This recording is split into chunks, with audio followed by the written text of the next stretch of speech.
Now, going over to the business blunder of the day, you have Mazda issuing a do not drive recall for about 82,000 vehicles due to the, of course, Takata airbag recall, as that is gaining more and more momentum because the cartridges, they're aging even worse than we were predicted. Now, this is brought to us thanks to Jalopnik.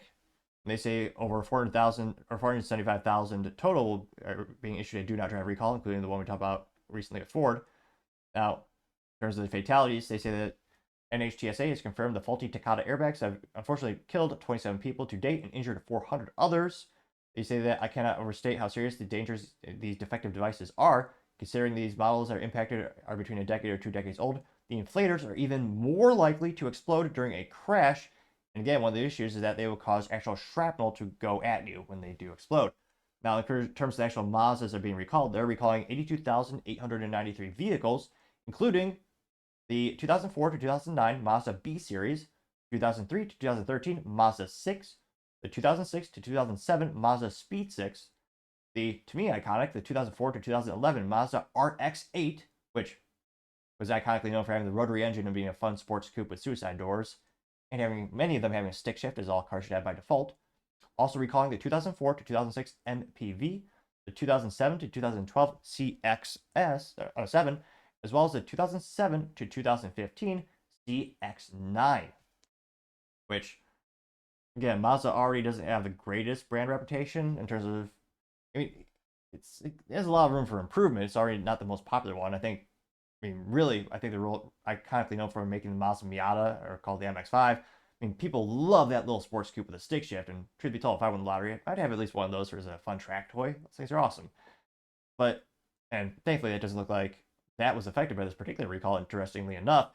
But this is also a dead recall. It's a do not drive, so again, literally not supposed to drive. You're supposed to take it to the dealership. And the silver lining when it comes to car recalls is that they're always done for free in terms of the manufacturer will pay for it. Granted, the dealerships get discount rate for it, so they're not happy either because they're working for less than they normally would when it comes to service rates, and they could be selling other more profitable services, so they're not happy about it either.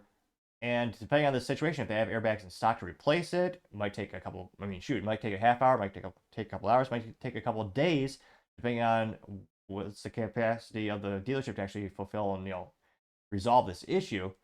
So you might be without a car, you might have to rent a car, maybe they don't have a loan or a leaser. So a lot of unknown variables that do not pose for a good appetite in terms of customer experience of the product. And again, even though this is the biggest recall moment of history, I don't think, if you really think about it, I don't think a lot of people would necessarily blame Mazda.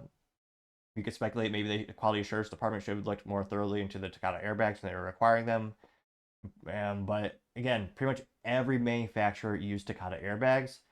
And that being said, most Americans don't know what Takata is.